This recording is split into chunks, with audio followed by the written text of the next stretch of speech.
pour ceux qui le savent, peut-être je suis psychologue et je suis notamment spécialisée en neuropsychologie. Et en fait, je reçois beaucoup de personnes qui présentent des troubles en santé mentale. Et aujourd'hui, on va parler d'un trouble qui s'appelle le TDAH, qui est le trouble de déficit de l'attention avec ou sans hyperactivité. Et c'est pour ça que j'ai invité mon ami Yvan. Pourquoi d'ailleurs, Yvan? Eh bien parce que j'ai été diagnostiquée comme ayant des troubles de l'attention et de la concentration, ayant plein de symptômes liés au TDAH. Ok. Et est-ce que tu as eu un diagnostic officiel ou pas encore? Pas encore, j'ai pris rendez-vous chez une psychiatre du coup, donc je fais le diagnostic en octobre prochain. Ok.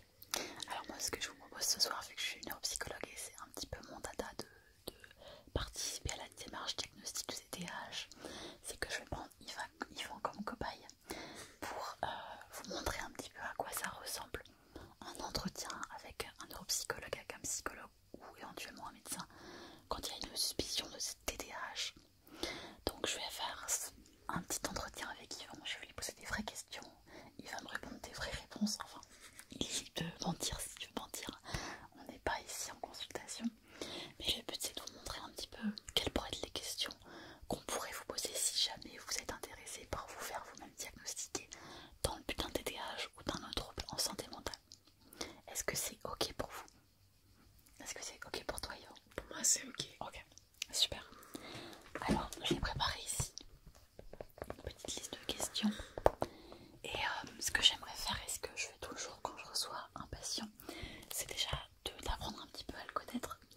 Donc ce que j'aimerais, Yvan, c'est que tu puisses me décrire un petit peu qu'est-ce que tu as observé dans ton quotidien qui te fait penser qu'il y a quelque chose qui fonctionne pas bien, peut-être en lien avec un trouble ou pas. Nous t'écoutons. Eh bien, j'ai observé durant, que ce soit ma jeunesse, ma adolescence ou même encore maintenant, des difficultés au niveau du fait de rester concentré pendant un certain temps, que ce soit par exemple en lisant un livre, quand je suis,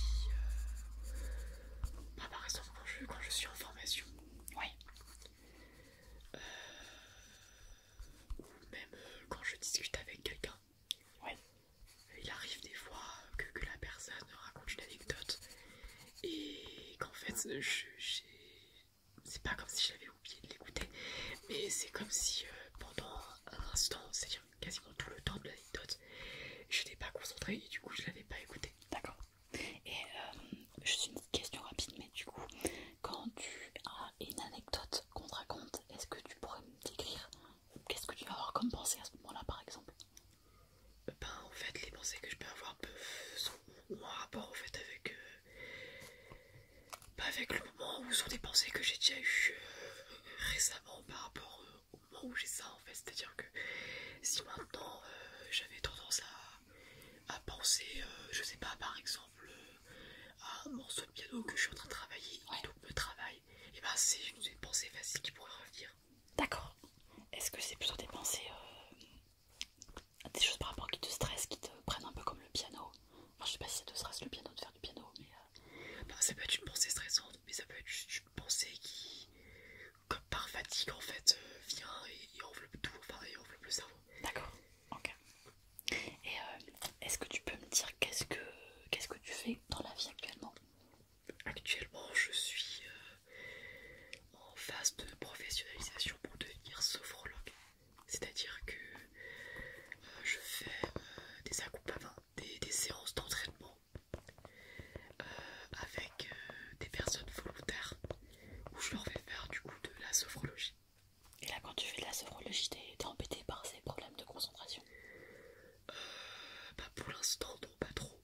Mais disons que me concentrer me fait dépenser énormément d'énergie.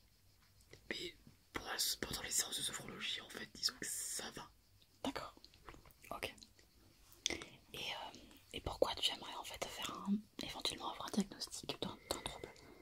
Et bien parce que l'état des diagnostics que j'ai fait commence à dater. Ouais.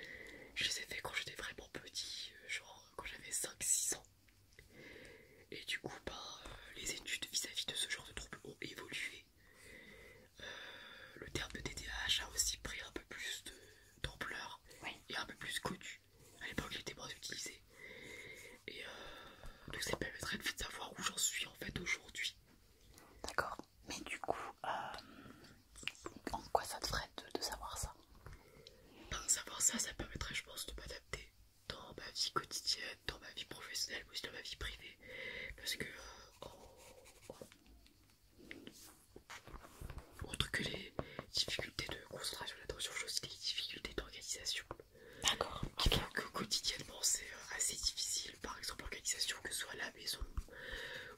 l'organisation des papiers. Ouais. Du coup pour le professionnel mais aussi pour la vie privée. D'accord, ok. Donc c'est pas que l'attention, c'est aussi l'organisation qui Oui, pose. c'est attention, organisation, concentration. Ok. Est-ce que tu as déjà eu des maladies qui pourraient être en lien avec ces problèmes de concentration ou des traumatismes crâniens par exemple? Non. Non. Est-ce que, je sais pas, dans ton enfance, est-ce que tu as eu des problématiques pour le développement, apprendre à marcher, à parler par exemple? Ben, j'ai toujours été, on m'a toujours dit que j'étais assez en retard pour la plupart des apprentissages, que ce soit marcher, D'accord. parler. Je prenais toujours plus de temps en fait que les autres. Et comment s'est passée ta scolarité? Ben, ma scolarité, c'était un petit peu dans la même veine, c'est-à-dire que il fallait toujours plus de temps pour comprendre quelque chose, une propriété mathématique ou quelque chose même en français, hein, d'histoire, je sais pas. Quand il y avait quelque chose à comprendre, il fallait plus de temps pour le comprendre et du coup plus de travail aussi et plus d'efforts. Comment t'en es sorti? Tu es allé jusque où du coup dans les études? Je suis allé jusque, bah du coup, le plus haut que j'ai fait c'est un BTS, donc un BTS tourisme, donc pas plus de. Et donc en fait, pour toute cette scolarité là, la difficulté que j'avais c'est que du coup, j'avais beaucoup de mal à me concentrer pendant les cours, du coup je loupais beaucoup de choses. Oui. Et du coup il fallait que je reprenne énormément les cours. D'accord. Quitte à réécrire, quitte à faire des exercices en plus, ce qui fait que ça prenait beaucoup de temps. Oui. En plus sur mon temps libre aussi. Donc en fait t'as eu un peu l'impression de prendre plus de temps que les autres de manière générale dans les apprentissages et ça te demandait beaucoup d'énergie puisque tu devais travailler en plus le soir. Oui, c'est ça. D'accord, ok. Ok, très bien.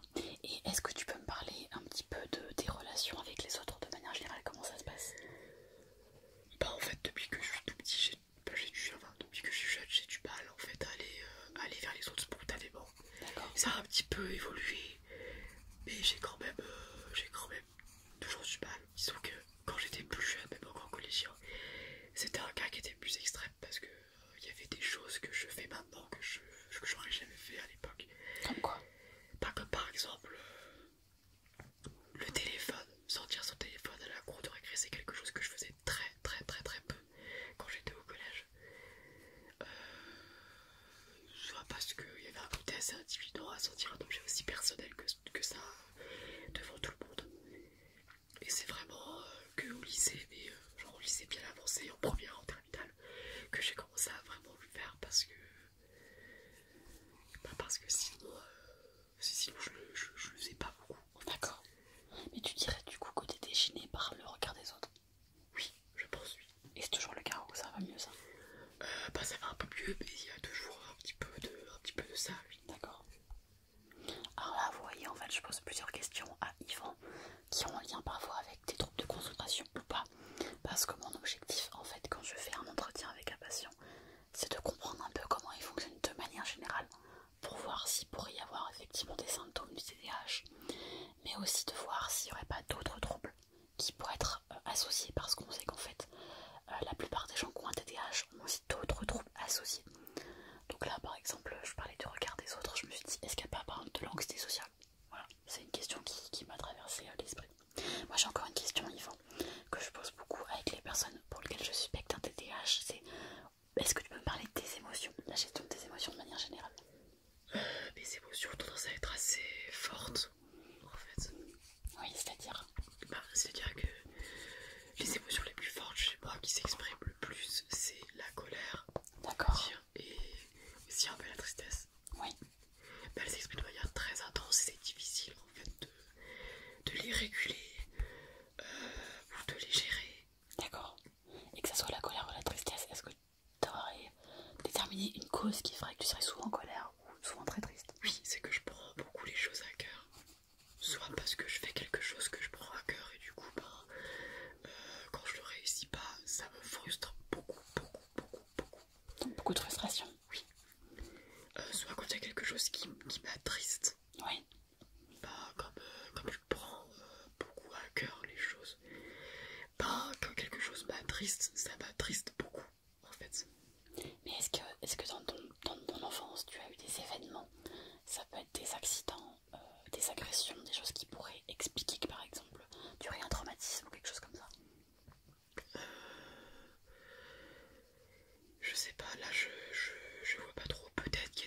chose, mais En tout cas, comme ça, il n'y a pas quelque chose qui te il marque. n'y a pas quelque chose qui me vient comme ça d'emblée. D'accord. Et donc, tu m'as clairement dit que ces problématiques, notamment de concentration, étaient là depuis longtemps. C'est pas arrivé à la fac ou. Oui, non, t'as pas fait la fac depuis longtemps. D'accord. Ok. Est-ce que tu saurais dire depuis quand? J'ai fait un petit peu la fac du coup. J'avais fait une année de fac et effectivement c'était aussi difficile pour ça. D'accord. Oui, depuis quand à peu près tu penses que tu as ces problèmes de concentration? Ben, je dirais depuis que je suis tout petit en fait. D'accord. Ok. Oui, parce qu'en plus, ça avait déjà fait beaucoup d'examens à l'époque. Oui, c'est ça. En fait, j'avais fait des examens étant vraiment tout petit, même quand j'étais pas encore vraiment conscient de vivre, entre guillemets. Ouais.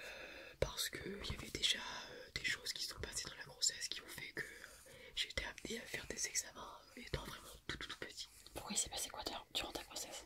Durant la grossesse de ma mère, quand elle était enceinte de moi, il y a eu une baisse, un manque de liquide amniotique. D'accord. Ce qui fait que j'ai rapidement fait des examens pour savoir si j'avais une trisomie 21. D'accord. Donc il y avait déjà un risque à la base que tu développes des troubles du fait de ce liquide en moins. Oui, c'est ça. Et puis il y a aussi une personne dans ma famille qui est autiste profond. D'accord. Ok. Donc là c'est intéressant ce que me dit Yvan parce qu'en fait vous voyez quand on suspecte un TDAH ou d'autres troubles en fait, ce qu'il faut savoir c'est que c'est intéressant d'évaluer ce qu'on appelle les facteurs de risque qui ont pu augmenter le risque Yvan développe des troubles. Donc tout ce qui va être en lien avec la grossesse, les risques durant la grossesse ou par exemple une naissance prématurée, ça augmente les risques de développer des troubles. Le fait aussi qu'on ait des personnes dans son entourage qui ont aussi des troubles, ça augmente le risque d'avoir des troubles aussi. Donc ça c'est intéressant, moi je me dis tiens, c'est pas ça qui va faire le diagnostic si vous voulez, mais ça me permet de me dire qu'il y a plus de chances qu'il y ait effectivement quelque chose. Voilà. Est-ce que tu aurais d'autres choses à me dire que tu sembles important de préciser avant qu'on continue? Par contre, quand j'étais petit, on m'a aussi diagnostiqué une dyspraxie. D'accord, oui. Tu peux nous dire ce que c'est? La dyspraxie, c'est donc un trouble qui est assez. Comment je pourrais dire ça? Disons que c'est un trouble qui affecte au niveau. En fait, au niveau de la technique des mains, des mouvements. D'accord. De la coordination aussi. Ouais. Alors aujourd'hui, on parle plus de dyspraxie, on parle de trouble développemental de la coordination. Ouais. Voilà, c'est le nouveau terme pour dyspraxie. Voilà. Ok, donc ça a été un diagnostic de trouble dyspraxie avec des problèmes de concentration. Oui, c'est ça. Ok, d'accord. Donc ça aussi c'est intéressant parce que, comme je le disais tout à l'heure, un trouble, quand on a un trouble, on a plus de chances d'avoir un deuxième ou un troisième trouble. Ok. Donc moi ce que je te propose maintenant, Yvan, donc là ce que je vais faire avec Yvan, c'est que je vais faire passer un petit questionnaire de dépistage. Alors moi quand je vois mes patients, je leur donne le questionnaire et ils le remplissent chez eux. Mais par contre après en séance, on revient sur les questions et on approfondit les réponses du patient. Donc là aujourd'hui, comme on n'a pas 4 heures devant nous, on va faire un petit entretien rapide pour que je vois un petit peu si ils vont à l'air de cocher un petit peu les symptômes si vous voulez. Et puis je vais quand même lui poser des questions pour être sûr que la réponse elle semble correcte. Donc si vous voulez, vous pouvez vous-même faire l'exercice avec nous, prendre une petite feuille et noter vos réponses. En fait, pour chacune des questions que je vais vous poser, vous allez écrire. Il n'y a pas du tout un peu, souvent ou très souvent. D'accord? Donc là, on va commencer en fait par les symptômes d'inattention. Parce que, petite partie théorique sur le TDAH, en fait, pour faire un diagnostic de TDAH, on a plusieurs critères à prendre en compte. Le premier critère, c'est qu'il faut qu'on ait des symptômes du TDAH. Et dans les symptômes du TDAH, on a les parties inattention et la partie hyperactivité, impulsivité. Chez l'adulte, il faut qu'on ait au moins 5 symptômes d'inattention et ou 5 symptômes d'impulsivité, hyperactivité. Ok, alors sur l'inattention, voilà. Donc première question, si vous voulez le faire avec nous. Est-ce que tu dirais que souvent tu ne parviens pas à prêter attention aux détails ou tu fais des fautes d'étourderie dans tes travaux scolaires ou ton travail? Oui. Est-ce que tu peux me donner des exemples? Par exemple, je peux oublier souvent des fautes d'orthographe, des fautes de français. Quand, par exemple, je faisais un exercice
voiture, faire du montage vidéo aussi. D'accord.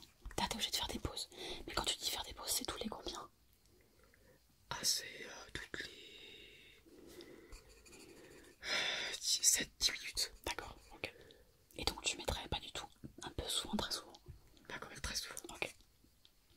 Est-ce que tu sembles souvent ne pas écouter que lorsqu'on te parle personnellement? Donc quand t'as une conversation avec quelqu'un, est-ce que t'as l'esprit ailleurs ou comme si t'étais préoccupé et tu pensais à autre chose? Oui. Un peu souvent, pas de... très souvent. Je dirais souvent. D'accord, donc c'est pas tout le temps ça? C'est pas tout le temps, mais c'est souvent quand même. C'est ce que tu me disais tout à l'heure quand t'avais une conversation. C'est ça. D'accord. Question 4. Alors, est-ce que souvent tu ne confonds pas aux consignes et t'as du mal à terminer les activités que tu dois faire? Oui. En ce qui concerne les consignes, souvent c'est aussi un coup d'attention, genre j'ai pas entendu de la consigne. Ouais. Et du coup, bah en fait, mêlé à l'anxiété sociale, de la difficulté aussi de demander de l'aide ou de redemander la consigne, bah j'essaie souvent de faire avec ce que je sais et du coup bah je le fais mal. Mais est-ce que ça peut être ça aussi quand tu as une consigne de ta part de tes parents ou d'amis? Oui. Tu peux préciser par exemple? Bah je sais pas, par exemple, ma mère ou mon père qui me demande d'aller chercher un truc, genre une bouteille, Ouais. on me demande quelques informations et pour moi en fait tellement c'est pas suffisant, je vais quand même aller essayer en fait en me disant allez sur un malentendu je peux trouver. D'accord. Je ne demande pas de réexpliquer là, à ce moment-là. Non, enfin en fait des fois je redemande une fois et quand je demandais une fois je n'ose pas redemander une troisième fois. D'accord. Pas une deuxième fois. Ouais. Et là tu mettrais pas du tout un peu souvent, très souvent? Bah souvent, peut-être pas tout le temps mais souvent. Ok. Est-ce que tu as du mal à t'organiser de manière générale dans tes tâches, tes affaires? Oui. Parle-nous-en. Ah bah tout, j'ai vécu, je vis dans une chambre j'ai du mal à tenir rangée. Quand par exemple je devais organiser des fiches, que ce soit pour les cours ou autre, Ouais. bah j'avais souvent des... comment dire, bah j'ai souvent les fiches qui sont mal organisées, mal ordonnées, j'ai du mal à trouver une stratégie qui me convienne aussi. Et j'ai aussi du mal à anticiper au niveau du temps. Ouais. Quand par exemple je dois aller quelque part, je pense que j'ai le temps, mais j'ai sous-estimé le temps que prendraient certaines petites choses que je dois faire avant. Oui. Et donc t'es en retard, t'es souvent en retard par exemple? Oui, je peux être... alors, en fait ça dépend parce que pour les cours ou pour les trucs professionnels, j'arrive à être à l'heure, mais sinon pour d'autres choses je peux Et être en pourquoi retard. t'arrives à être à l'heure pour les cours? Parce que je prenais beaucoup d'avance. Ah ouais, comme ça t'es sûr. Oui. Ok. Donc là tu mettrais très souvent du coup. Oui quand même, ouais, très souvent. Est-ce que tu dirais que t'es quelqu'un qui évite de faire ou qui fait à contre-cœur les tâches qui nécessitent un effort mental soutenu, donc de la concentration? Est-ce que t'évites de faire ça? Non, je dirais pas que j'évite. Donc tu mettrais pas du tout là? Non, ouais pas du tout. D'accord. Et vous mettriez quoi celle-là? Ok. Est-ce que tu perds souvent les objets nécessaires? Oui. Par exemple? Bah j'ai perdu mes chaussettes à la Balnéo il y a 2 heures. Non mais en fait ça arrive souvent, par exemple je pose un objet, genre mon téléphone, et je le retrouve plus. Mais ça m'arrive vraiment très souvent. D'accord. Et sinon ça peut être un objet, mais bon, après le téléphone je le retrouve rapidement, mais sinon par exemple ça peut être un objet que je retrouve pas pendant un moment avant de le retrouver. Alors que je l'ai posé à un endroit qui est tout bête, ou alors à un endroit que je pensais pas l'avoir posé du tout. Ok. Et ça t'arrive souvent alors? Oui, D'accord. ça m'arrive. Et est-ce que tu oublies, par exemple, des objets, tu pars de chez toi et tu oublies, je sais pas, ta carte de bus ou un truc important et tu dois revenir chez toi par exemple? Oui, ça arrive souvent aussi, oui. Tu peux donner des exemples? Bah, typiquement, la carte de bus, c'est le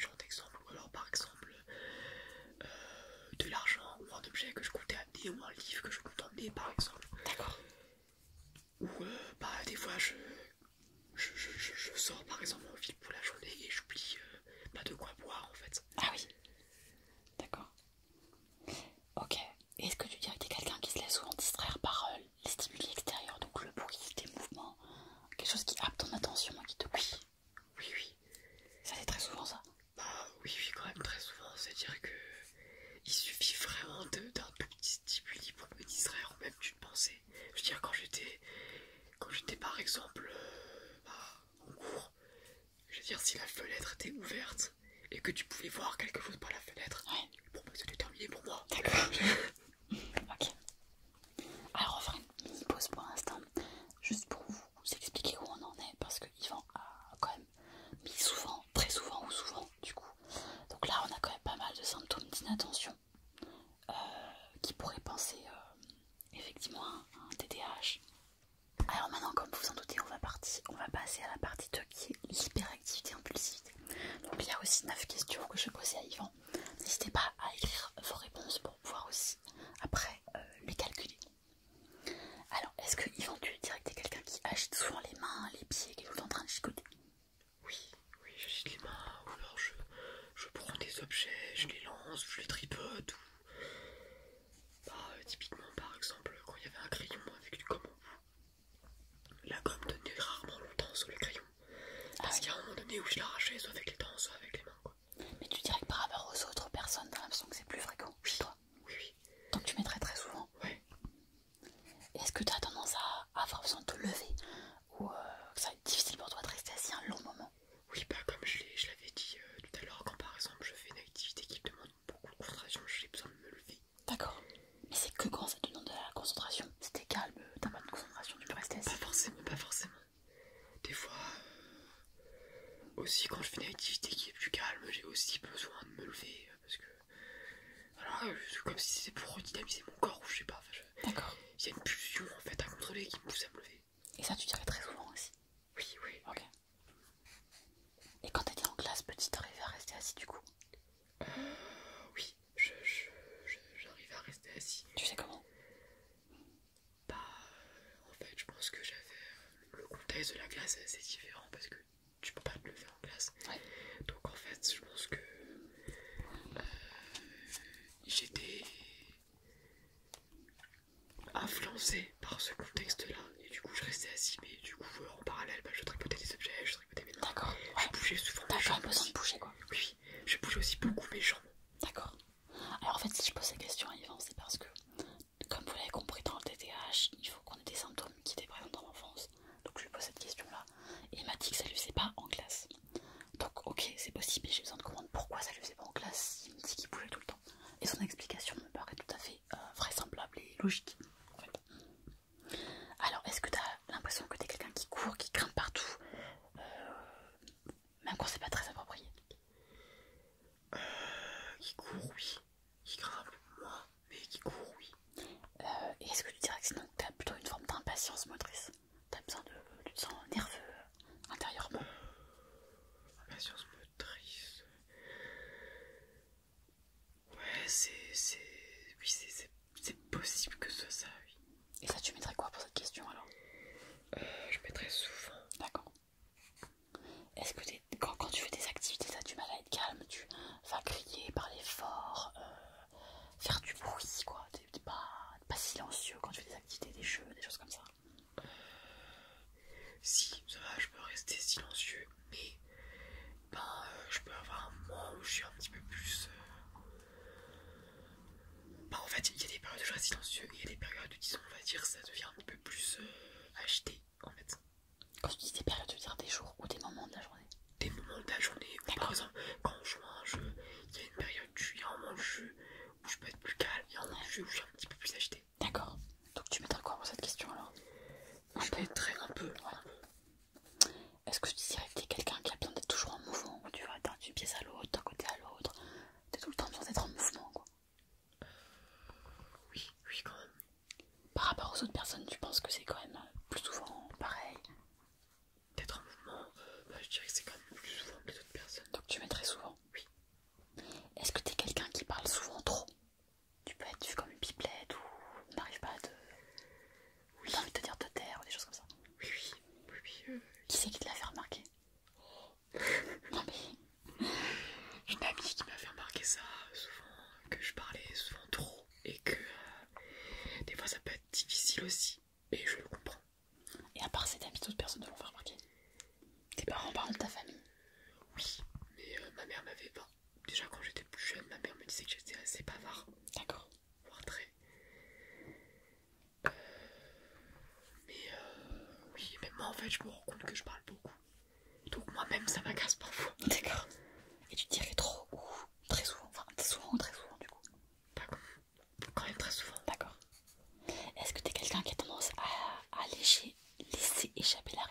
questions, couper la parole, parler avant la fin des phrases des autres? Alors ça m'arrive, j'ai eu conscience que, enfin, j'ai pris conscience que c'était quelque chose qui n'était pas forcément cool comme attitude, donc j'essaie de faire vraiment un effort, mais ça m'arrive. Des fois t'as juste l'envie vraiment de te répondre quelque chose que t'as vraiment envie de dire, et où du coup tu finis par couper la parole presque involontairement en fait. Ça, tu dirais quoi du coup pour ça? Je dirais quand même encore souvent. D'accord. C'est pas quelque chose que j'ai le plus remarqué, moi.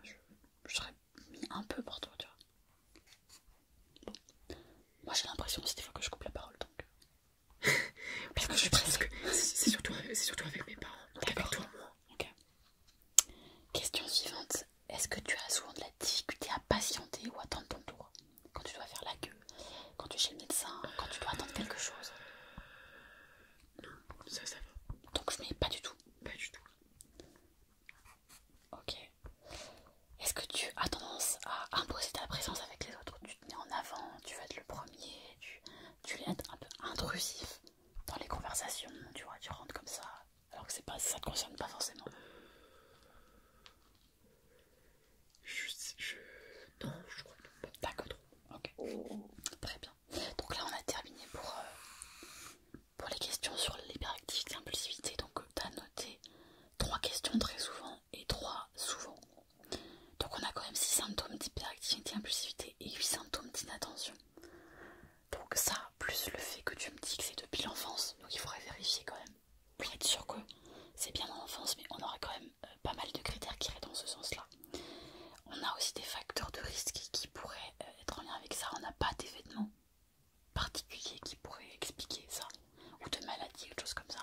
Mais par contre, je peux détailler des phénomènes que moi, on me classait un petit peu dans le côté un peu hyperactivité, ou en tout cas dans les pulsions que j'avais quand j'étais petit.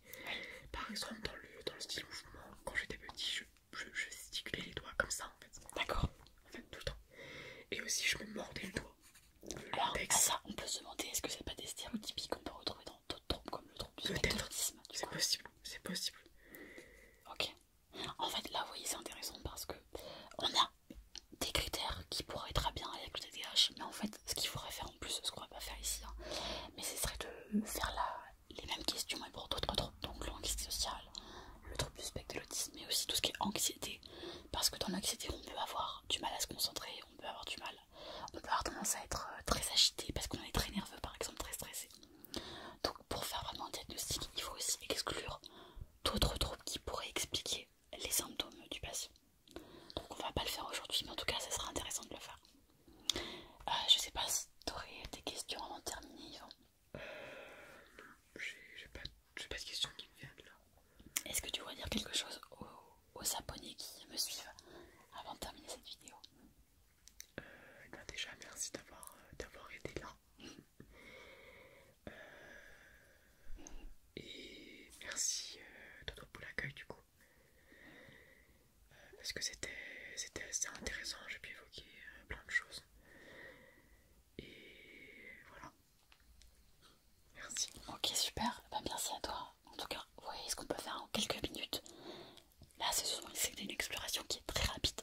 Logiquement, ça prend plus de temps, mais ça peut vous donner une idée.